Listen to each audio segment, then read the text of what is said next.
ஓம் சாந்தி sister. குஷி குஷியா இருக்கிறீங்களா?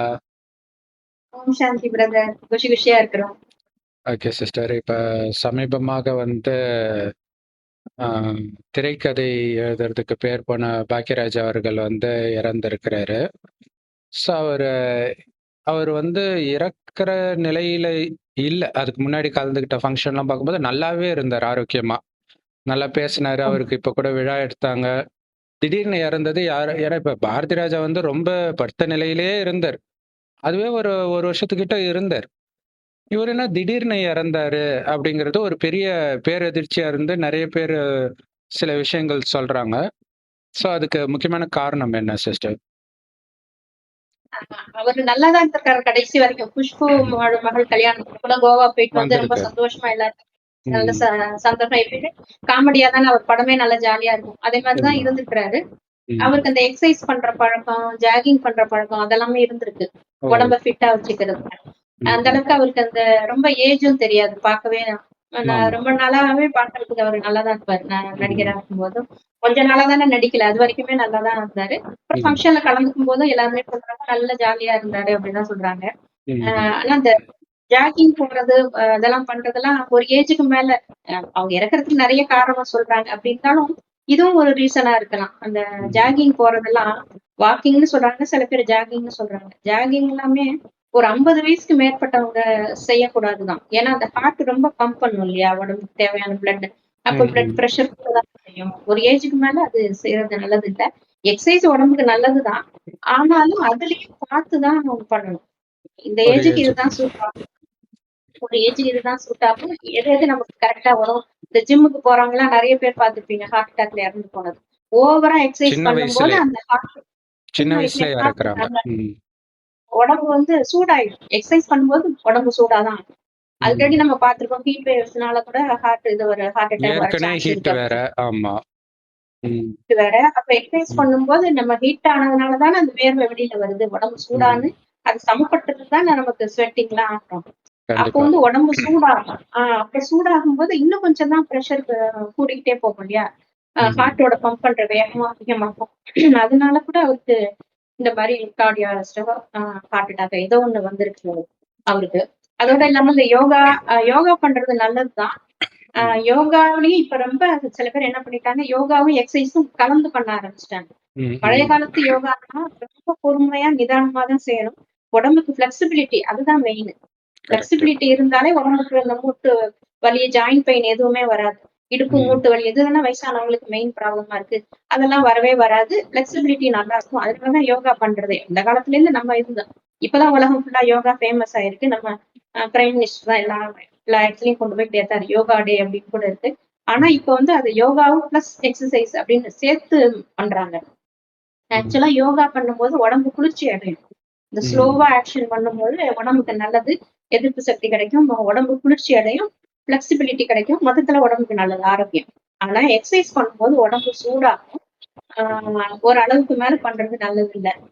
அதோட இல்லாம இப்ப என்ன பண்றாங்க, 6 பேக் எல்லாம் வேணும்னு சொல்லி யங்ஸ்டர்ஸ் என்ன பண்றாங்க, புரோட்டீன் சேரணும் உடம்புக்கு. அப்பதான் அந்த மசில்ஸ் எல்லாம் பில்ட் ஆகும்னு சொல்லிட்டு, ஜிம்முக்கு போறவங்க எல்லாம் புரோட்டீன் அந்த இது அப்படின்னு சொல்லிட்டு அது ஒண்ணு குடிக்கிறது, ட்ரிங்க்ஸ் குடிக்கிறது.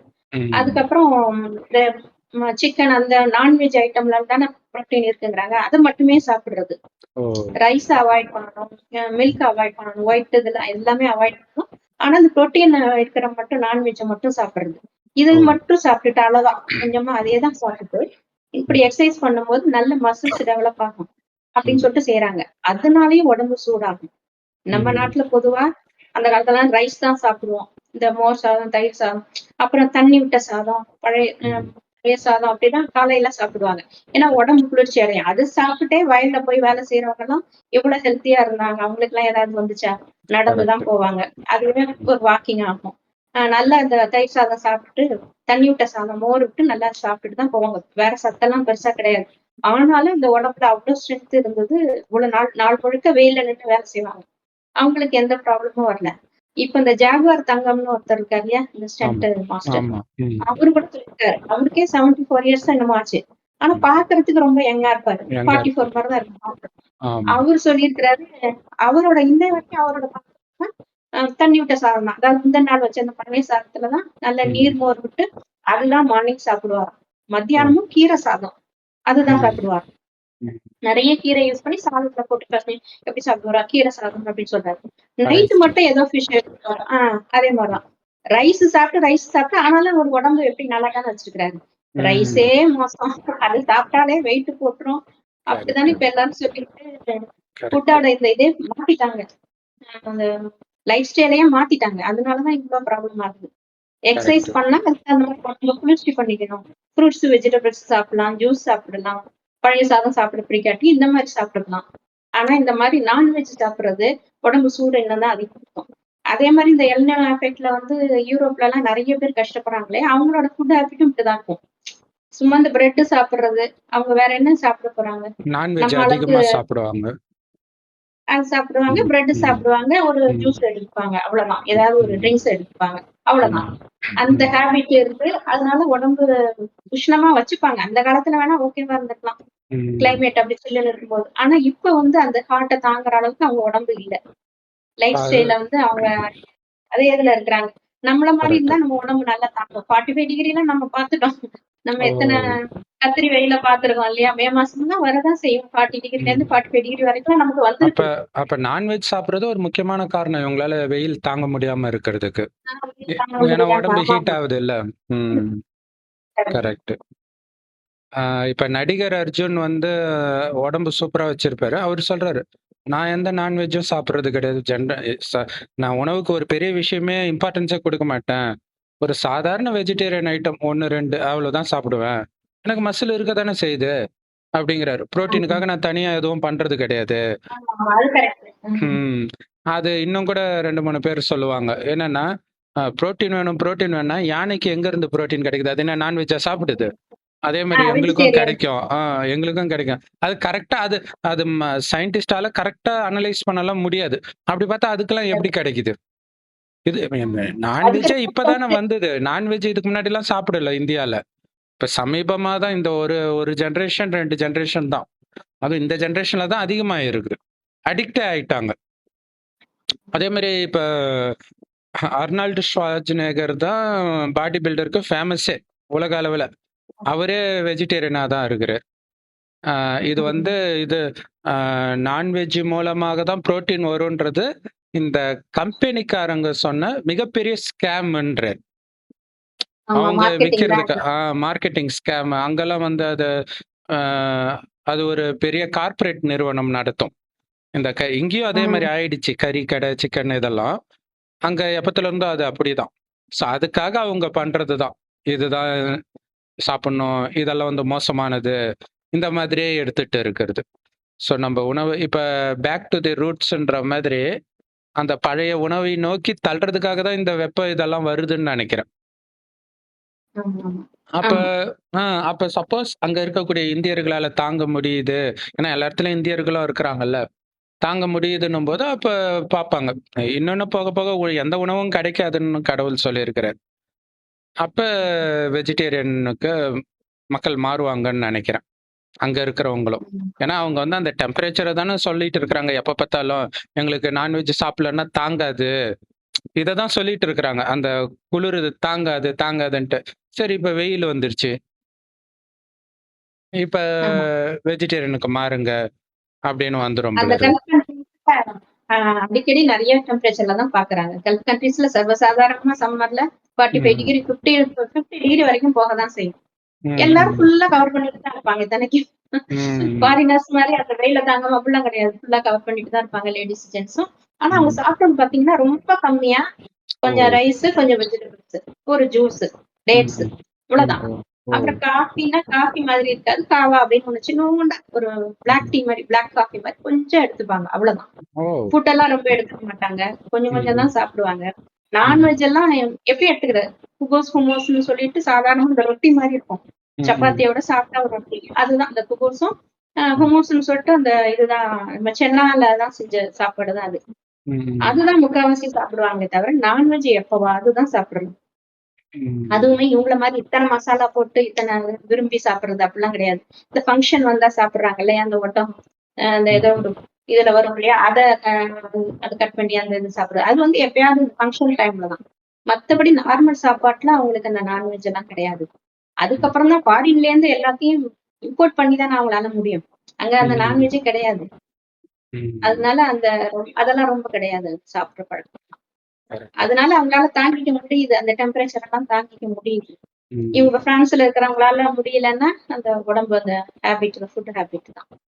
கரெக்ட். அது அவங்களால டக்குனு அந்த எக்சர்சைஸ் பண்றதே வந்து பாடி பில்டிங் எது பண்ணாலுமே அந்த வயசு ஆக ஆக குறைப்பாங்க வெயிட்ட.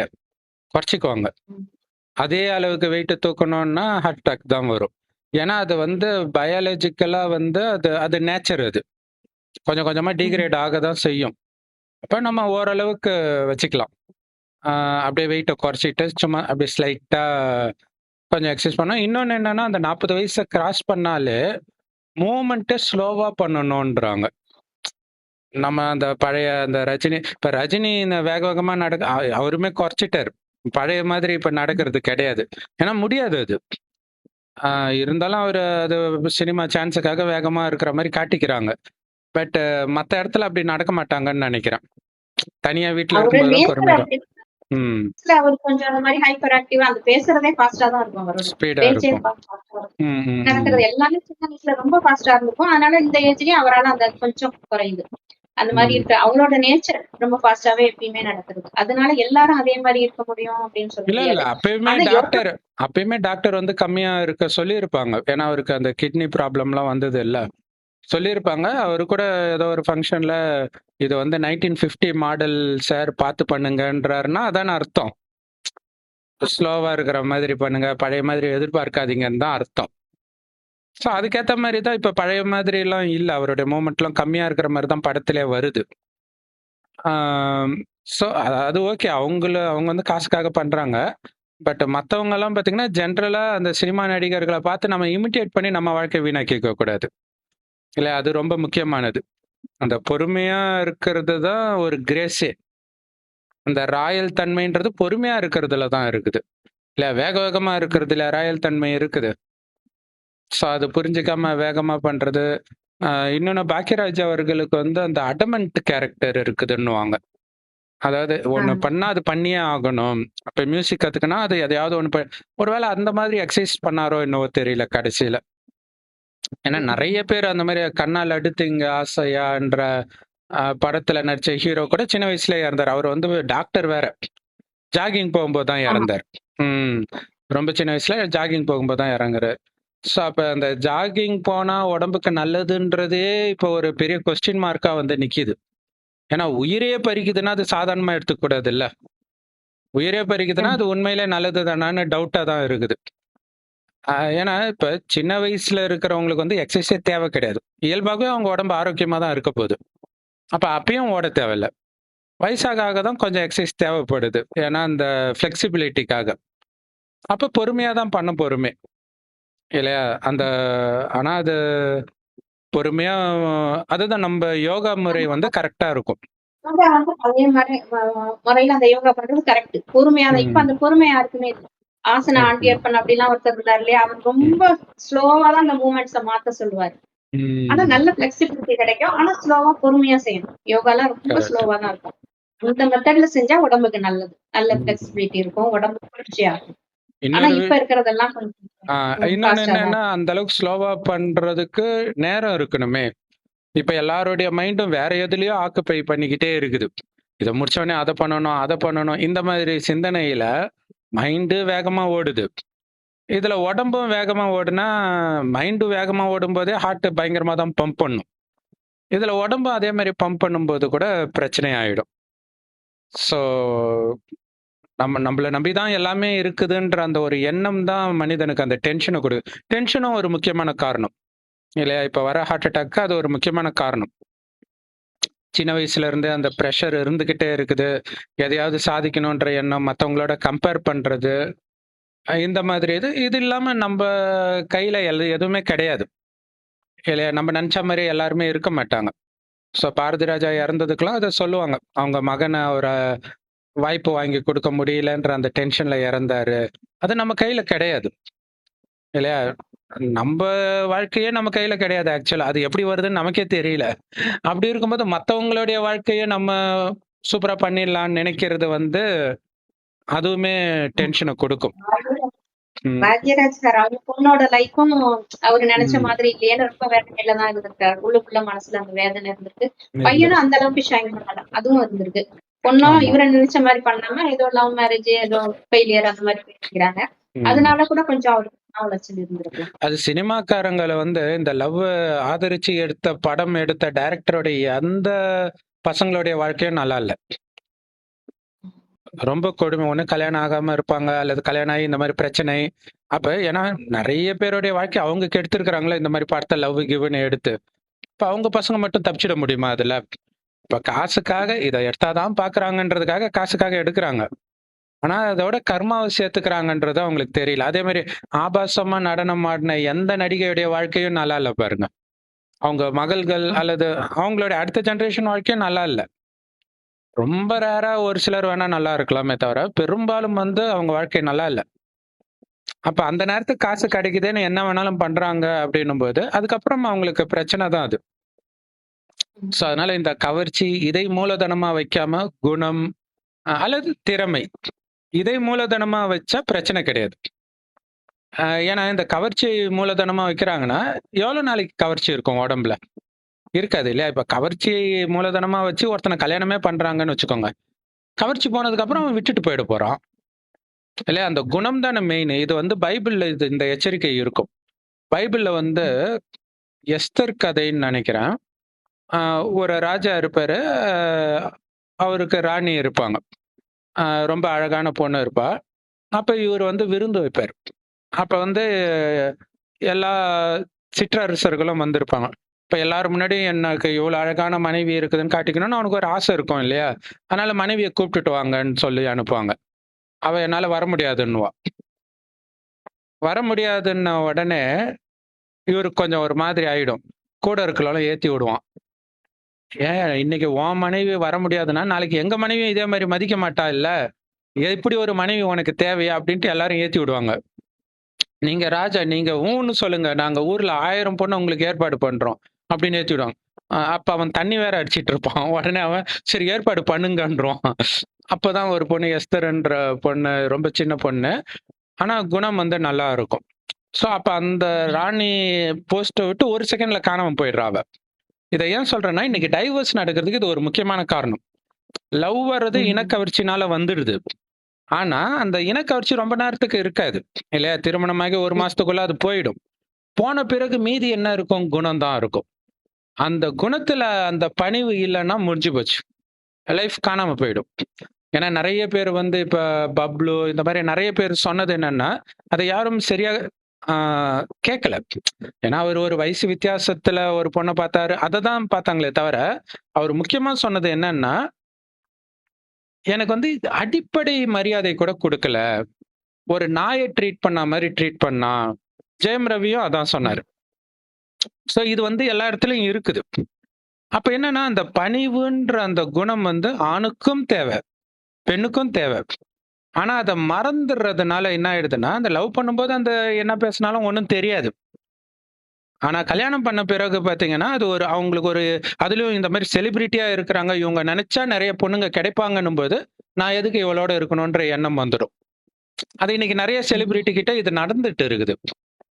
அப்ப ஆனால் அதே நேரத்துல யாரும் மனசாட்சி இல்லாதவங்க கிடையாது. குணம் மட்டும் நல்லா இருந்துச்சு வச்சுங்களேன், அந்த பொண்ணுக்கு அழகு போனாலும் சரி, கை காலே போனாலும் சரி, கடைசி வரைக்கும் வச்சிருப்பாங்க. ஏன்னா அந்த குணம் வந்து நிக்கும். அந்த குணத்தை விட்டுட்டு இந்த கவர்ச்சி மூலதனமாக யார் வச்சாலுமே அது பின்னாடி நமக்கு பிரச்சனையை தான் கொடுக்கும். சோ அந்த குணம் தான் ரொம்ப ரொம்ப முக்கியமானது. குணம் அதுலயும் கடவுள் சொல்றது என்ன? பணிவு. அது ரொம்ப ரொம்ப ரொம்ப ரொம்ப முக்கியன்றார். எனக்கு தெரிஞ்சு பணிவா இருக்கிறவங்களும் ரொம்ப நாள் வாழறாங்க. ஏன்னா பணிவா இருக்கிறவன் டென்ஷன் ஆக மாட்டான். அகங்காரம் இருந்தா தானே டென்ஷனே வர்றதுக்கு. நான் யார் தெரியுமான்னு. பணிவா இருக்கிறவன், ஏய் நீ எதுக்குமே உதவாதவன். ஆமாப்பா எனக்கு எதுவும் தெரியாதுதான்ட்டு போயிடுவான் அவன். அந்த பணிவு.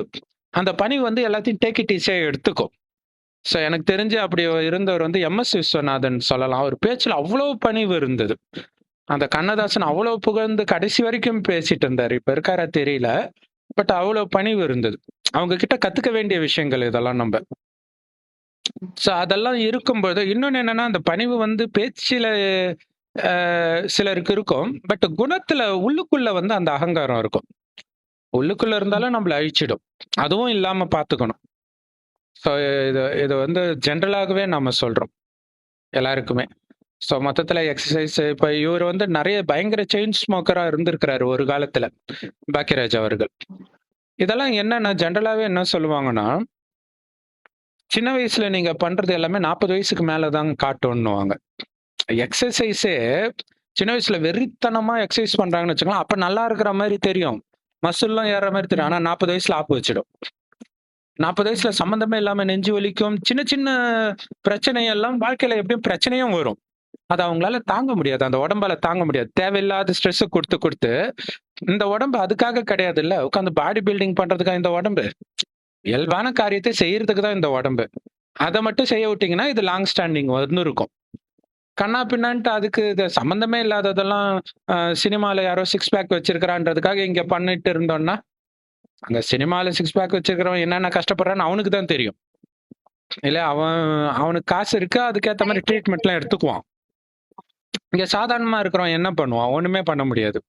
ஸோ சினிமாக்காரங்கள பார்த்து லவ் பண்றது, இந்த மாரி உடம்ப டெவலப் பண்ணணும்னு நெனச்சுட்டு வாழ்க்கைய அழிச்சுக்கிறது, இதுதான் நடந்துட்டு இருக்குது. அதனால தான் சினிமாவ பார்க்காம இருந்தாலே நம்ம நிம்மதியா இருப்போம். ஏன்னா சினிமா பார்க்கலனாலே அகங்காரம் வராதுன்னு நெனைக்கிறேன். இவ்ளோ டைவர்ஸும் வந்திருக்காது.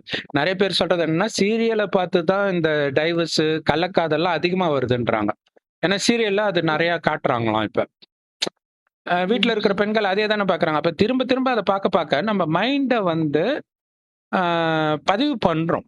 இது ரைட்டு. 10 தடவ அதாவது நீங்க அந்த பாரதி ராஜா படம்லாம் வரும்பொழுது, அவரு தான் அந்த அலைகள் ஓய்வதில்லை கிறிஸ்டின் இந்து காதல எடுத்தாரு. அப்ப அந்த படம், அந்த பாட்டெல்லாம் வேற ஹிட்டு. அத திரும்ப திரும்ப பார்க்குறான் பாட்டுக்காக. ஆனா அவன் மைண்ட்ல என்ன பதியுது? நம்ம இன்னொரு மதத்து பொண்ண கல்யாணம் பண்ணலாம். தப்பு கிடையாது. அப்படிங்கிறத அவன் பதிய வைக்கிறான். அடுத்தது முதல் மரியாதை எடுத்தாரு. ஓ! வயசானாலும் சின்ன பொண்ண லவ் பண்ணலாம். அதானே வருது. ஆ இப்ப வந்து இப்ப நிஜத்திலேயே பெரிய பெரிய செலிபிரிட்டிலாம் கள்ள தொடர்புல இருக்கிறத பார்க்க பார்க்க அவனுக்கு என்ன தோணும்? அட நம்ம தலைவரே அப்படி இருக்காரு. அப்ப இது தப்பு இல்ல. இது பதிய ஆரம்பிச்சிடும். அதனால தான் கடவுள் சொல்றாரு, கலியுகத்தின் எந்த விஷயத்தையும் பார்க்காதீங்க. உங்கள கெடுக்கத்தான் செய்வாங்க. நல்ல வழியை கொடுக்க கடவுளே வந்திருக்கிறாரு இந்த பூமிக்கு. ஒரு வயோதிகர் உடல் வந்து இந்த ஞானத்தை கொடுக்கிறார். அந்த வயோதிகருக்கு பிரம்மான்னு பேர் வைக்கிறார். அந்த பிரம்மா வாய் வழியாக இந்த ஞானத்தை கேட்கிறவங்க தான் பிரம்மகுமார் குமாரிகள். அவர் சொல்றது என்னன்னா, இந்த 5000 வருட காலச்சக்கரம்.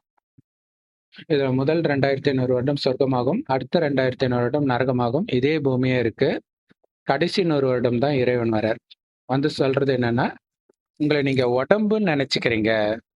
அதனால தான் பிரச்சனை. ஸோ அப்ப இறைவன் சொல்றது என்னன்னா, இறைவன் செம்பொன் நிறமான ஒளி உலகத்துல நட்சத்திரம் மாரி இருக்காரு. நம்மளுடைய உயிர் பூர்வ மத்தியில நட்சத்திரம் மாரி இருக்குது. அதான் ஆத்மான்னு சொல்றோம். அதுதான் கண் வழியா பாக்குது, வாய் வழியா பேசுது, எல்லா காரியத்தையும் பண்ணுது.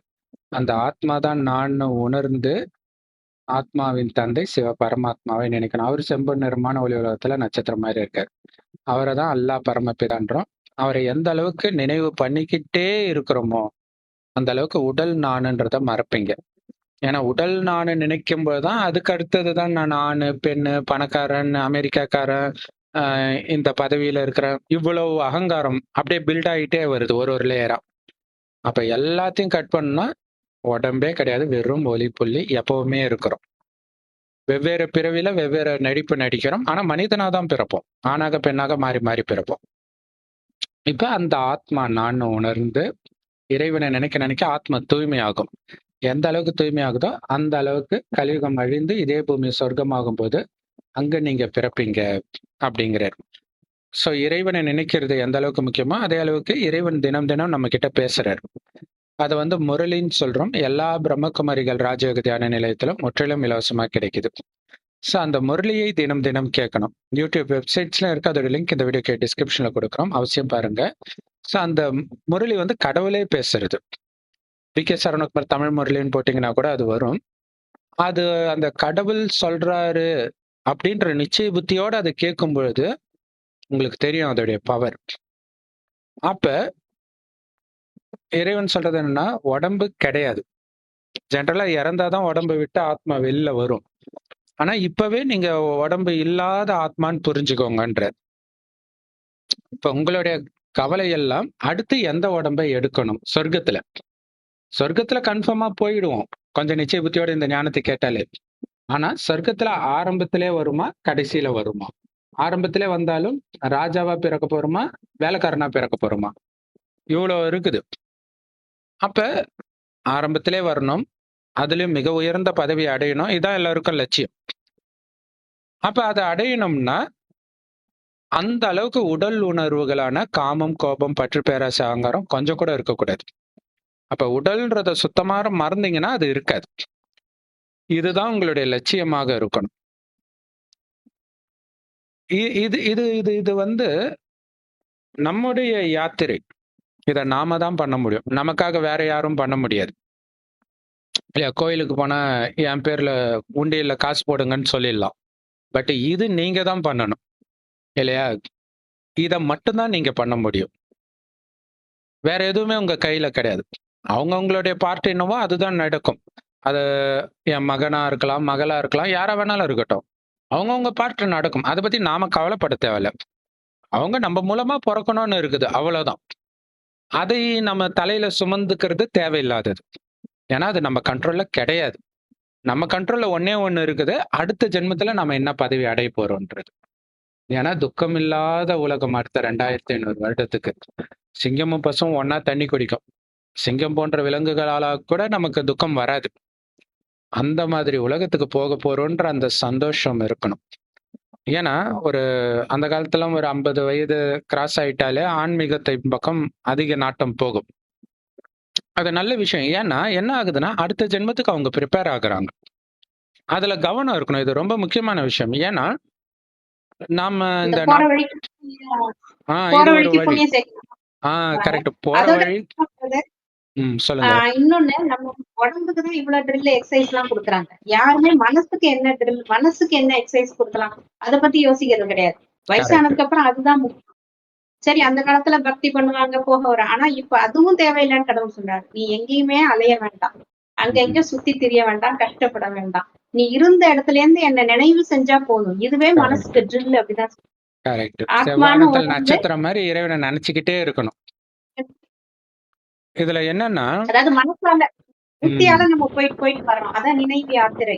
நம்ம உடம்பு எடுத்துட்டு சுத்த வேண்டாம், அவ்வளவு கஷ்டப்பட வேண்டாம். இருந்த இடத்துல இருந்து நினைவால யாத்திரை பண்ணுங்க. நம்ம மைண்டாலேயே பரந்தாமத்துக்கு போயிட்டு அவரை பார்த்து மீட் பண்ணிட்டு அப்பான்னு அன்பா நினைக்கணும். பரமாத்மாவை அப்பா. அப்பா நம்ம உயிருக்கு எல்லாமே அப்பா அவருதான்.